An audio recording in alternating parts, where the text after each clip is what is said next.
right. Good afternoon, everybody. Welcome to another episode of Gatton CNC Live.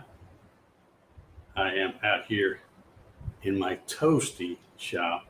Once again, it is about 88 degrees in here, according to my thermometer over there. But we're going to talk about limit switches and homing switches. Do you need them? Do you not need them? What the heck do they do? That kind of thing.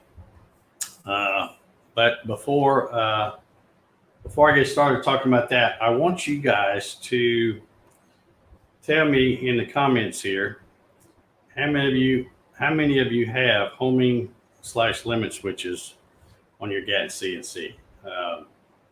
Just let me know if you use them, or if you have them and you don't use them, or whatever the deal is. Put that in the comments for me. And while I'm waiting for y'all to do that, I'll remind folks that you can watch this live stream 3 places. First of all, you can watch it on my Facebook timeline.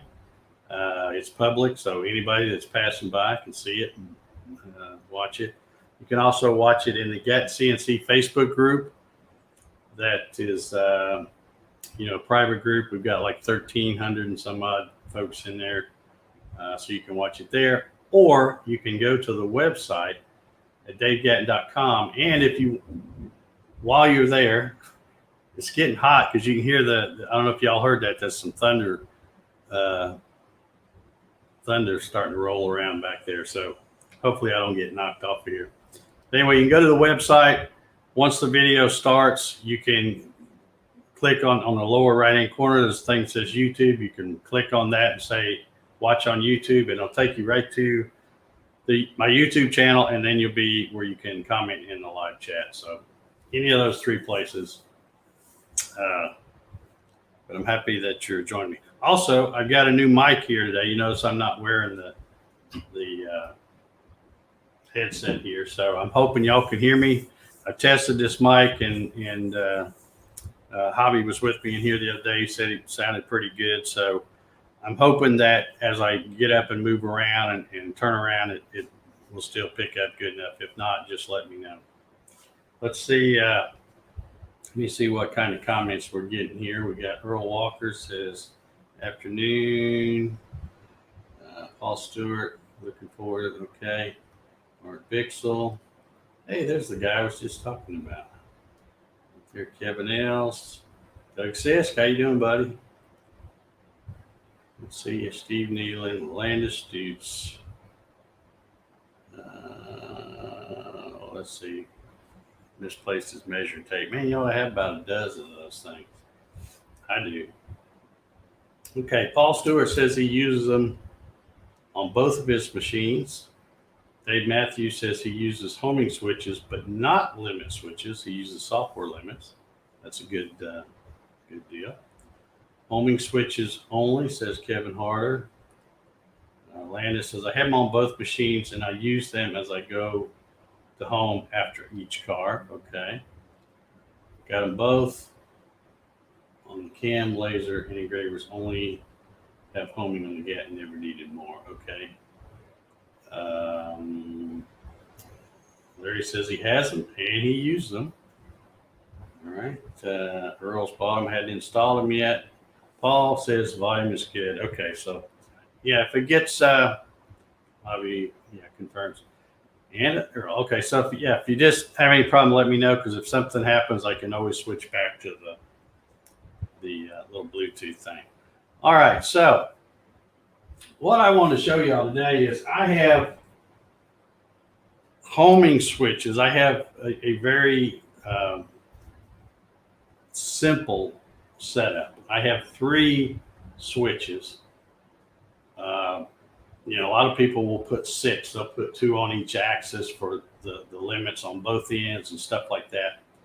I just wanted to keep it really simple, and I think that pretty much works best, I think. But, I have one on the Z, which will bring it up, so it can only go up so far. I don't worry about how far down it goes, because there's something that'll stop that if it gets too far. Also, I have one to stop it. It's in that back right corner, and none of these you can see. I'm just pointing to where they are.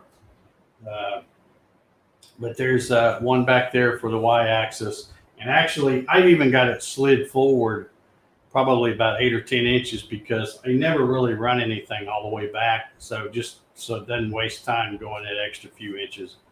I have about 10 inches in closer, so maybe not 10, 8, something like that.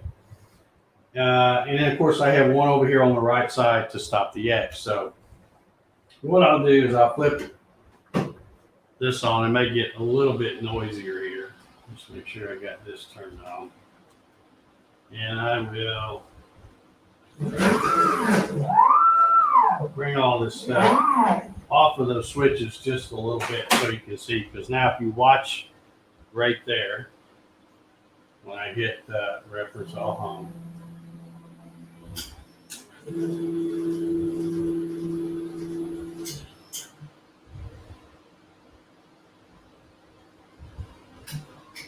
and that's where I like to park mine. A lot of people will have their homing position over here.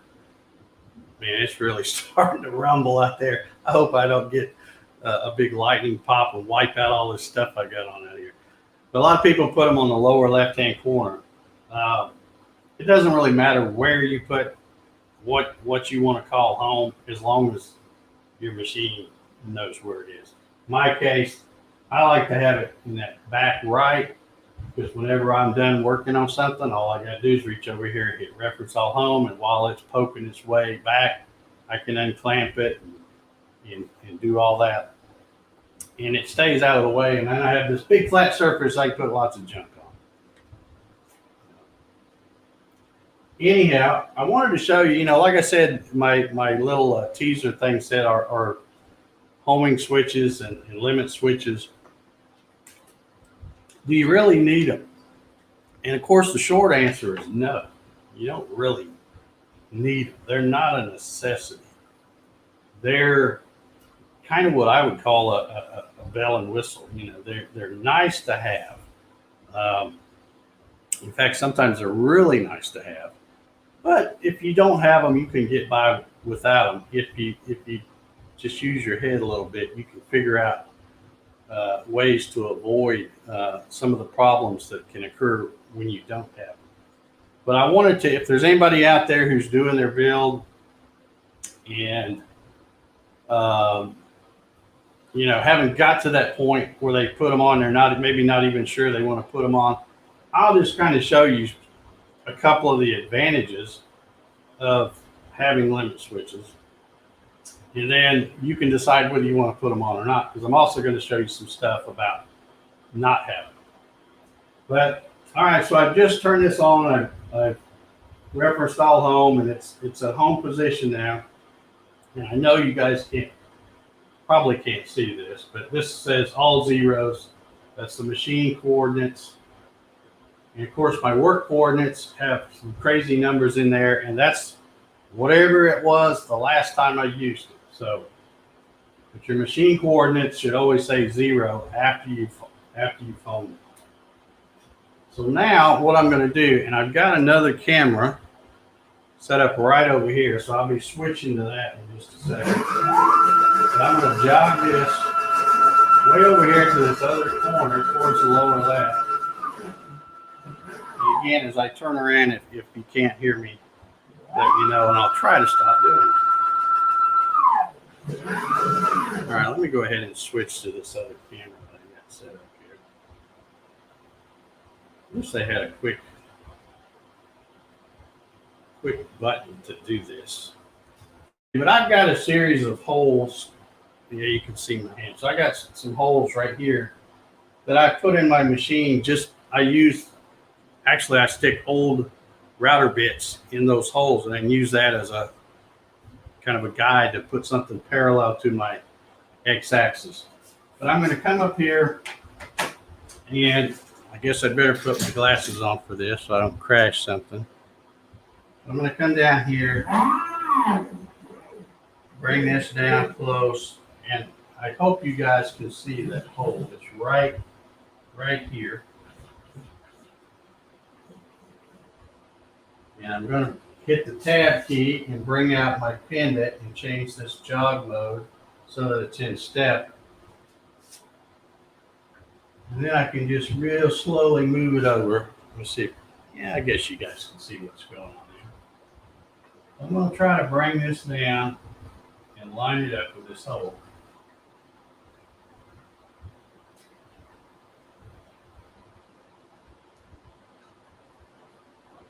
Okay, so the router bit, if you can see that, it's just barely stuck in that hole, but I can spin it freely. So I've got it right there lined up with that hole. So now, what I'm going to do is I'm going to hit the jog mode here, turn it back to continuous, hit the tab to get rid of that. And I'm going to bring this up, and I'll go ahead and switch cameras again. I need a producer here for this. Okay, so here we are. All right, so I've got this raised up a little bit. And what I'm going to do, I didn't even, forgot to zero it out before I got to bumping around. Let me check it one more time. Yeah, I think that. All right, Dave, you done messed up already. I should have zeroed it before I changed that camera.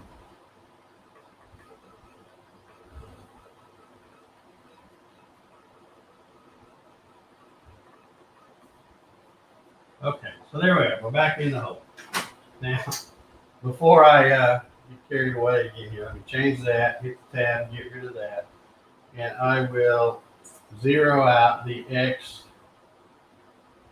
and the Y. So now when I turn it to machine or work coordinates, I've got the X and Y zero. So now I can raise this up. And just to save a little time, instead of hitting reference all home, I'm going to actually I should have. Let me bring it back up. Let me just okay, I've got a program loaded here, so I'm going to run this program just like this. We'll let it run around there for just a second. And then if lightning or something hits and the power flickers, looks like it might because it's really getting ready to do something outside here. Let me just hit the reset button. We'll turn this off. We will, I thought I heard rain. We will exit out of here. And it's asking me to fixture save. I'll go ahead and hit yes. And then I can come back, open this up again.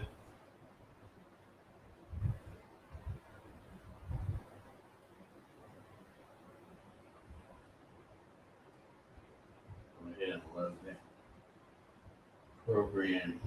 I think that's the one I had in there. Okay. So now that I've got everything turned back on, I'm going to, for the sake of time, I'm going to jog this back close so that I don't have to, because I have mine go very slow when it's hit the limit switches. Okay, so now I'll just reference all home again. If I turn on my machine coordinates, you can see that as it hits and comes off each switch, it's all at zeros. But now when I hit that machine or turn the machine coordinates off, which is now the work coordinates, you see I have this crazy number here, but that saved that last spot where I was at. So if I hit go to zero, and I'll see if I can get the camera changed.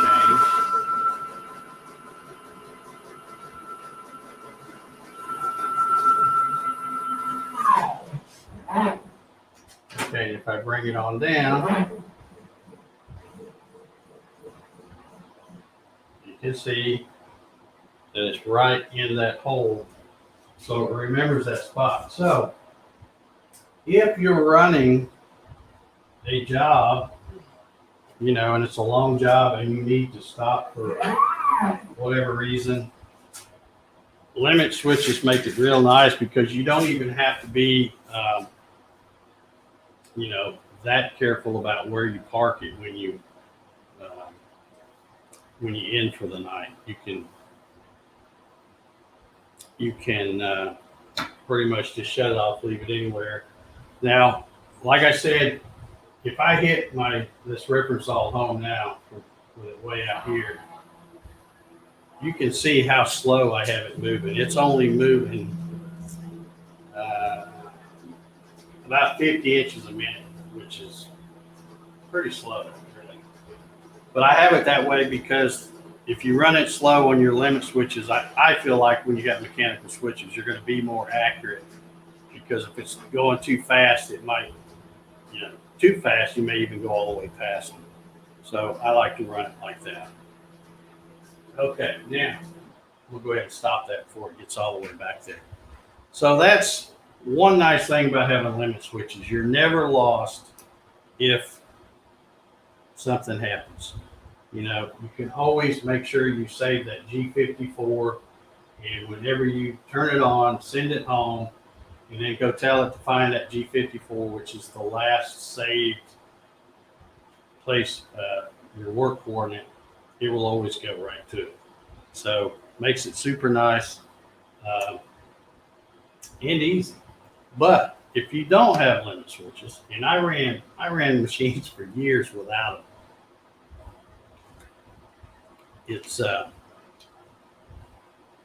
it's not that big a deal if you think with it. You just have to remember that what homing switches are it's a place, a location somewhere on your table that tells the machine, hey, this is home, this is 0, 0, 0. So wherever you want to set it from there is easy. You can always know where it's at. So now, what if you don't have limit switches? So what I'm going to do, I think I can do this pretty quick. I'm going to come in here to ports and pins. Nope, not that one. We're going to go here. And I'm just going to disable mine so that they're not working. Okay, so now, okay. So now I don't have homing switches. And just to confirm that, let me go over here and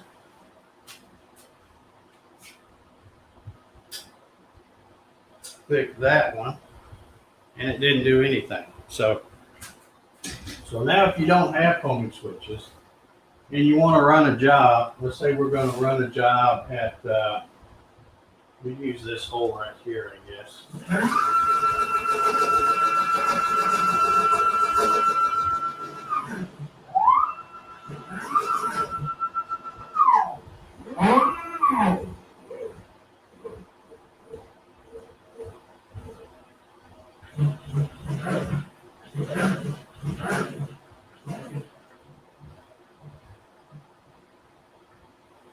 All right, let's turn on that job mode thing.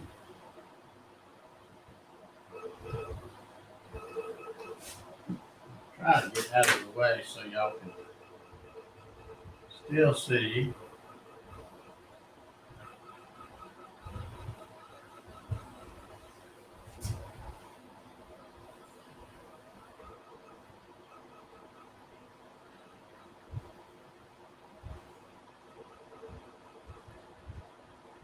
Okay, I got the tip of that stuck in that hole and it's not rubbing, so I've got it right in the center.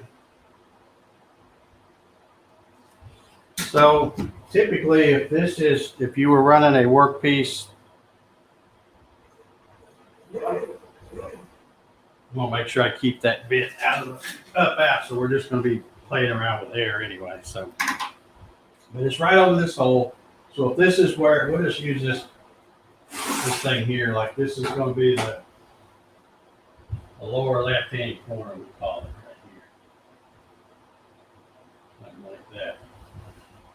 Okay, so you would just move your machine to where you want to go, and then you would hit reference all home, and then zero out the X, Y, and Z, and that's it. You know, so you can sit here and you can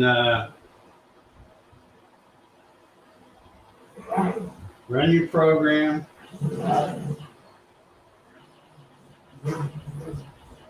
And it'll run fine like that. The only problem is if you don't know where that spot is, if something happens right in the middle of your run, you need to know how to get back to where you were. So that's not impossible to do.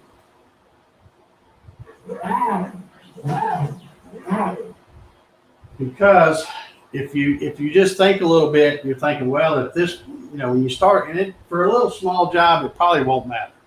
But if you're running a long job, you know, something that's going to take 3 or 4 hours, you sure don't want to have to mess that up. You want to stop and think, okay, well, if this stops in the middle of it, how am I going to figure out where I was to start with?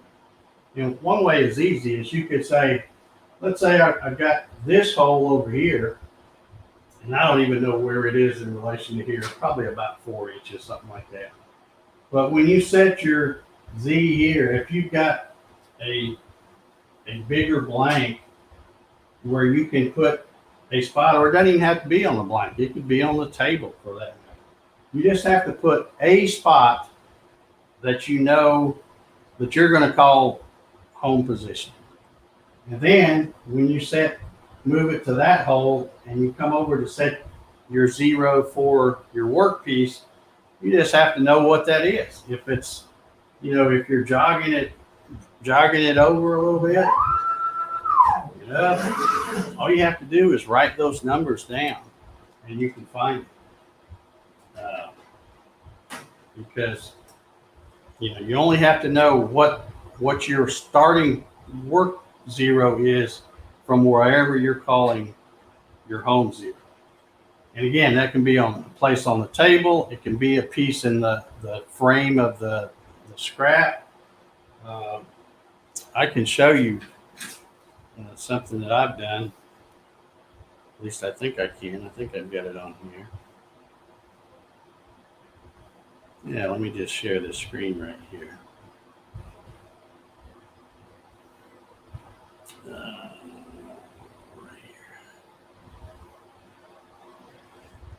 Okay, this is, a lot of you will recognize this. This is the blank that I used to run the Gatton CNC parts. Well, before I put homing switches on this machine, if you look, this is the blank here, and right in here is dead center. I have it starting from the center, and it just so happens there's not a part there. So what I did is I just drew a 1/4 inch circle, and at the beginning of the program, I tell it to come down and drill 200 thousandths deep, 0.2. So it would come off and put a mark right there. And so then after that, I knew where my starting point was. So no matter where it got over here, if the power flickered or anything happened, even without homing switches, I could always come back and find my 0 right there. So like I said, the short answer is no, you don't really need limit and homing switches. They're really nice to have, I think. I've got them on, well, right now I've got 4 machines operational. 2 of them have it and 2 of them don't. So, you know, and I can work either way. It doesn't make any difference to me. So that is that. Now, as far as the limit part of it, if I turn this, well, I can go back here. You come back here and I'll turn my switches back on just by enabling. I told you I only have 3, so I don't use them every place. So I have one on the X that's back here. So that's the X plus. So I enable that. The X minus would be one on that side. I don't have one. So I don't enable that. The X home I enable, but it also has the same port and pin number. So basically it's using that same physical switch for both a limit and home. For the Y plus, I'm going to enable that one. Y minus, which is this way, I don't have one. And Y home, I'll enable that one. Z plus, which is up, I'll enable that one. And Z home, I'll enable that one. But for the Z minus, I don't need it. So now that should work. Now it's going to point out something else that I do too. That most of you probably already know this, but these things I'm talking about are mostly for the new people that don't know this stuff. But if I raise my Z, keep bumping it up there till I get that switch. Okay, I hit the switch. Why isn't that?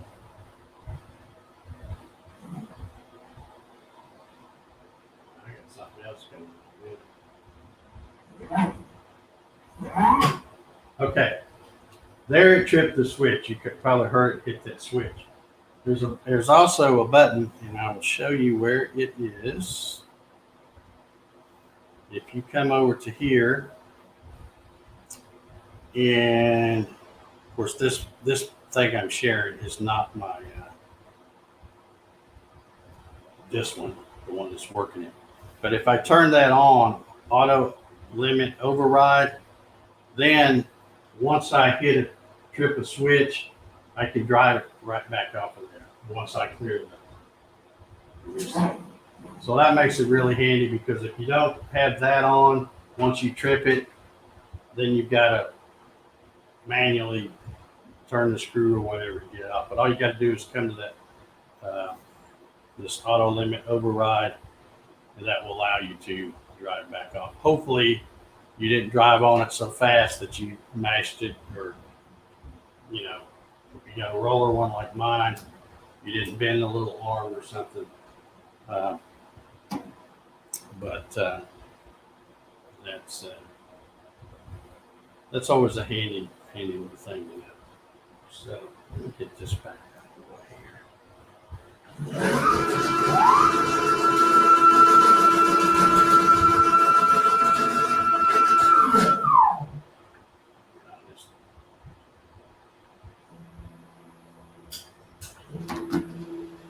All right, let's see what anybody's saying over here. Bobby found his measuring tape.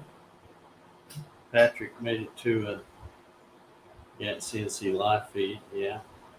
Do you recognize what this is, Patrick? I know yours doesn't look like this. How do you wire them? Normally open or normally closed? Do I have a preference? I can't even remember. I think mine are. I think they're normally closed, but I don't really even remember. I'd have to go look at them. A lot of people say that you should do them normally closed. That way, if there's a break, you'll get an air, and it'll save you from, like, if the switch fails and then it's not working and you crash it, you can crash it pretty hard. And there's a lot of sense to that, but for these hobby machines, they don't get to going that fast. So it's probably have we lost the sound?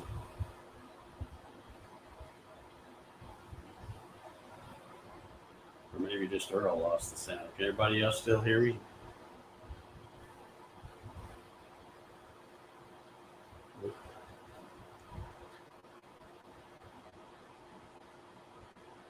Yeah, Aaron, this is a really super simple thing. Okay, Steve said sounds still good. All right. I panicked when I saw Earl say lost sound. I'm like, oh great, everybody's reading my lips.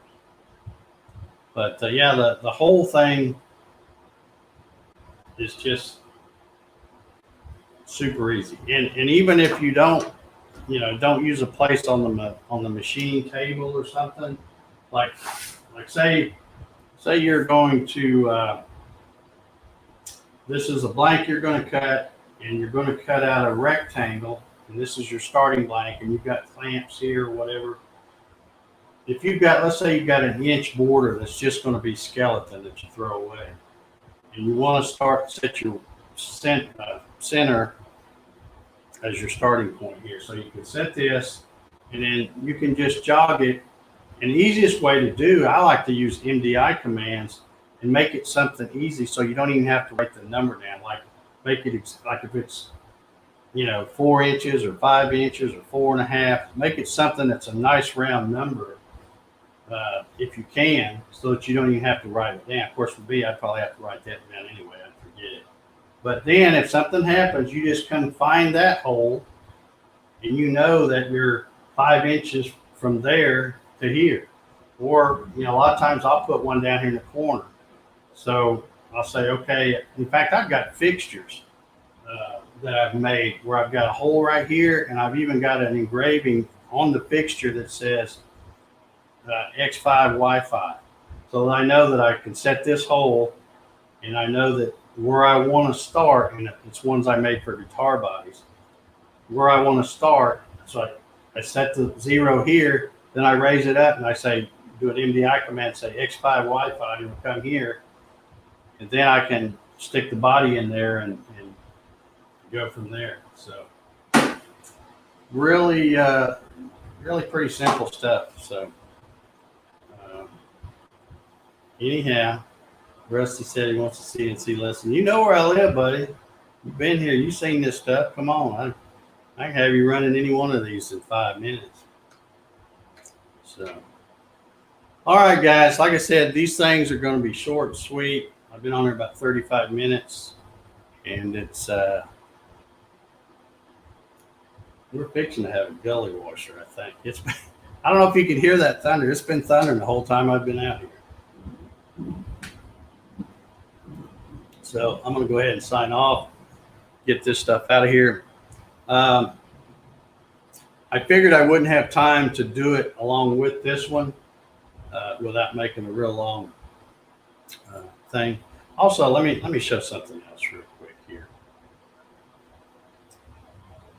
I want to show. Look. All right. Well, that's not good. What are you doing? This is what I wanted to show. Okay. Right here this is part of the Mach 3 manual. And if you don't understand about how you can get it to save your location, where it came up and it said save your fixture. And again, where it's talking about is come to config, general configuration, and right down here are those 3 things that I have checked. Persistent DROs, persistent offsets, optional offset save. And when you have that checked, and every time you go to end Mach 3, it'll say, hey, you want to save this fixture? And if you know you're going to be back tomorrow running that same thing, that same spot, maybe you got the fixture clamped down there, you can just say yes, and it will save that. And then the next day you come out, fire up your machine, home it, and then go to 0, and it'll go right to that spot. So, yeah, Hobby says he'll have you run the machine in 5 minutes and sweeping the floor for the next hour. There's not a whole lot of floor to sweep. I keep moving stuff in here, so I'm really getting closed in here. But anyway, I want to thank you guys for hanging around and watching. Like I said, I'm just going to do these short and sweet. And hopefully there's a few people that will get something out of these. I I figured I wouldn't have time to talk about soft limits, so I'll probably do that a separate thing. Probably do that maybe next week. And there's not really a whole lot to talk about on those either, but I'll combine that with something else. But we'll start with that so that because a lot of people like to use those too. So anyway, years ago, I did a YouTube video on running switches for us Linux. Yeah. Well, I mean, I've done videos on this same stuff. I probably got 3 or 4 different videos talking about how to get your loss zero and all that kind of stuff. But you know, people, I found that people don't go back and dig. They might go to your YouTube channel, but whatever's right there, fairly current, anything else they're not going to dig for. So we'll just. But I like doing these lives like this because I'm here at the machine. So if somebody asks a question, I cannot just tell you how to do it. I can show you how to do it with these things. So, all right. I'm getting hot. It's about to pour down, and I'm going to get out of here.